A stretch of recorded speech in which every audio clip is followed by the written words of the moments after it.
All right, guys, 4th annual symposium. There's some awesome stuff out here that we're showing off. Andrew needs no introduction. You guys all know him, YouTube star here, and you brought something pretty awesome here that I haven't seen before. I did. You guys are getting a real kind of sneak peek here in person. The NTB7L. This is kind of like the final part to the trilogy here of the last few years of Navac's battery-operated tools. Have you guys seen the trilogy, by the way? Have you seen what has, like, everybody is raving about and using? I'm assuming if you don't know this, you don't know HVAC, you don't care about your life, you don't care about enjoying your job if you don't have these tools. You took the words out of my mouth. Right. So, you know, starting with battery-operated flaring, this really changed the game for so many contractors that you know, spend their time and days doing ductless equipment. Really made it was a consistency issue too. Exactly. It gets it right every single time, and you can't mess it up pretty much. Right. That was my favorite part about it. Is the first time I tried it, it was exactly the same as the 50th time I tried it. It was that easy to use. Absolutely. Absolutely. We followed up the next year with battery operated expansion for people that want to swedge, they want to make their own fittings. However, they're kind of limited to couplings at that point. So this year, with adding the NTB7L, this is the battery-operated bending tool from Navac. Same battery, cross-platform. Nice. This whole line of tools runs off our little 7-volt batteries here. So yet they your they do the work. 7-volt battery can bend copper. Up to 7/8. Yeah. Wow. So this thing will consistently bend 7/8 tubing. Okay. You get about 100 bends out of a charge. Wow. So this thing goes on and on and on. Okay. Uses a worm drive. Very, very strong. Very strong. Don't have your fingers near it or any other appendage when using the tool. Be fully clothed. You know what I mean? Yeah, I hear you. Yeah. So, but I'm sure everyone doesn't want to hear me just talk, so we can give it a little show. Let's see it in action. Yeah. I want to see you do this. Well, I can do it, and then maybe you do the reverse bend. Okay. Because Let's try the that. tool also has a reverse bending attachment. I know that's been the burning question for everybody. Can we reverse bend with it? Can I actually make an S? Because that's the status quo, right? Yep. At this point, everybody that has a ratcheting style bender does have that attachment available as well. Yep. So we're going to go right for the big guns. We'll go right with our 7/8 tubing. Okay. I'm not going to do a demonstration with 3/8 and then tell you to go buy it. Okay. Right? All right. You go ahead and one T-bar for all sizes, 1/4 inch to 7/8. I love that. Instead of several, we got the one. The only thing that may change is you may move these guides in. Okay. And there's a guide right here that tells you, if you're doing 3/8 copper, you're going to have to turn these knobs, loosen this, and then slide them in. Just for a tighter 90. Correct. Yeah. So we're going to line up our notches. They self-click into 7/8. Wow. We're going to slip our copper in there, make sure the tool's on. We're going to roll our bend here. I challenge anybody watching this to show a video of them reliably and consistently being able to hand ratchet bend 7/8 tubing by themselves with one arm. Okay. And if they can do it once, I'll tell Bert to send you I don't know, $20. What are you going to send him? I don't know. I'm not my $20. Oh, okay. This is all on you. So anyway, we've made our 90-degree bend with the 7/8 tubing. Nice. When I back out, a little kind of fun thing here is this little plate. This is our we're calling it our ejector plate. And when you back this out, it's going to automatically it's going to pop our tubing out for us. Boop. Right? Isn't that? That's just isn't that luxury. cute? There's no reason other than to make our jobs easier. Hey, Good sometimes grief. we try to think of all the little details. Sometimes when you do those bigger sizes, right? This gets jammed in there pretty good. Yeah. And it's kind of a pain in the butt to wrap it out.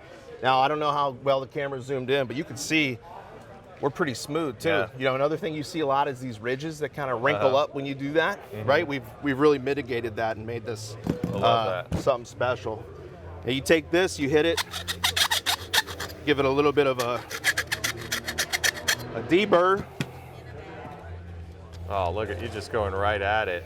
You've been practicing all yesterday or something? What is this? Look at that expensive pile of demo copper. What are we going to do with it? Are we going to give that to Kalos? Donate it to Kalos? Yeah, definitely. We're going to use all of those little 90 bends like fittings. Everything's going to be so swept. Kalos is going to have the longest radius installs. I'm gone. And we've got our kind of one push deal here.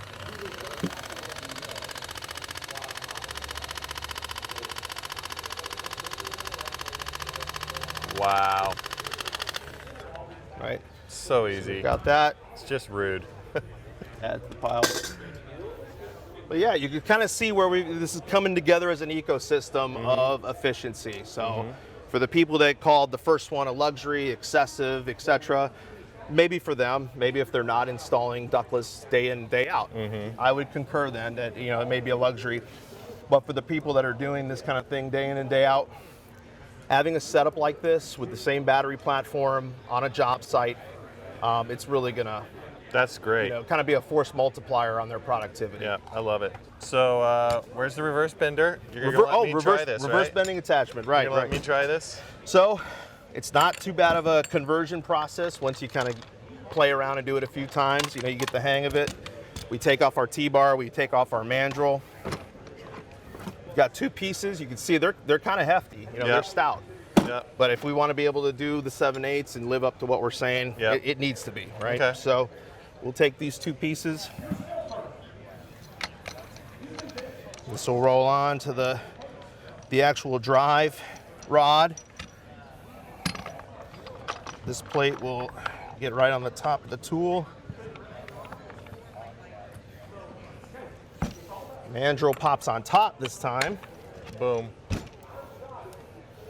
We get our, just make sure we have our correct tubing selected again. I love hearing that click. It's just like pop, It pop, is satisfying. Pop. It is. There's so many little satisfying aspects of this that are just about making you feel more mentally relaxed. Well, it's, you know, Love this. satisfying clicks and little, you know, ASMR, you know, the fidgets and stuff that all the kids love now. Or like the stopper Poppets. for your copper. Like that one just really messed me up. You slide in there and it actually bottoms out. You just like, boop, tap that over. You're For done. sure, for sure. Well, I got you set up here. Okay. All right. All right, the rest is on me. You're looking good. Okay. All right, I'm gonna go ahead and turn this on. You may still be on. Yep.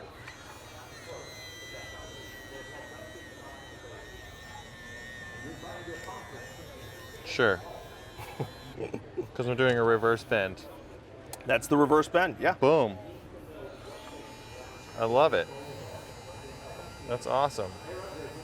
And you can tell it's reversed because when you hold this bend, it's the see how it's the opposite direction? Indeed. And yet they're different when you pull it out.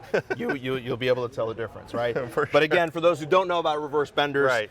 this is for, you know, configurations where you don't have the space to make an inside bend. If you're outside on a tight corner, you're wrapping around a building, Yep. you're making a bend, hooking up to a condenser. This gives you the flexibility to stand on the outside and push your angle. Come up to the back side of that bend you need to make, put it up there, and you can still get your bend in place.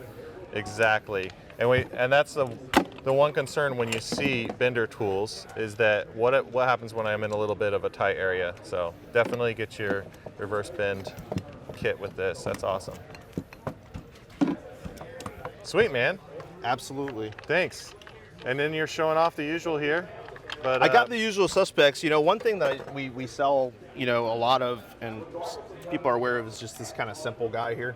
Okay. And, you know, yes, it's considered to be a swedging tool to a degree, but It's to me, it's not practical to, Yeah. you know, use it on a consistent basis, right? It actually kind of a pain in the butt. It actually is kind of, and it's the opposite of the mental aspect I was talking about, of enjoying your job and being happy about what you're doing. But it is Yeah, right there, this handheld. empowers you to work more painfully. So if we, what I look at that as more of a service tool for a service Sure. technician. Yeah. This is It's kind not of a gonna- get out of jail card. Yeah. It gets you out of a pinch, out of a bind. You know, if you've got, you know, tubing that's been mashed, you stepped on it, They're so you know, strong. inadvertently. You know, that's what I tell people this is for, being able to Wow, I've never seen somebody. take care of damaged pipe, restore it to its former glory. Wow, look at that. Yeah. You found a good use for it. Yeah, good use for it. It makes sense. The other thing is this replaces you having to keep a whole bunch of reducers, bushings, things like that to be able to adapt to different situations. So if you have components, you're changing dryers, maybe even compressors, and you're a little bit off on the line set size to the intake side of that component, you can make things work if you need them to work in a pinch. It's awesome. It's not always ideal, but anybody who's really in service knows sometimes you got to do what you got to do. Exactly. You have those situations. You just sold 100%. Me on it with the bent copper. I'm not opening the supply house at 2 in the morning to get me a 3/4 to half-inch reducer. So this will get you through. Sweet. Absolutely. Well, thanks for showing up and actually supporting what we do here. And you guys, fourth year in a row, we're not going to miss it. Yep, I know you guys care about all of us actually learning and improving the industry as a whole. So it's awesome. Hey, thanks a lot. Appreciate you coming by, man. Thanks for watching our video. If you enjoyed it and got something out of it, if you wouldn't mind hitting the thumbs up button to like the video, subscribe to the channel, and click the notifications bell to be notified when new videos come out. HVAC School is far more than a YouTube channel. You can find out more by going to HVACRschool.com, which is our website and hub for all of our content, including tech tips, videos, podcasts, and so much more. You can also subscribe to the podcast on any podcast app of your choosing. You can also join our Facebook group if you want to weigh in on the conversation yourself. Thanks again for watching.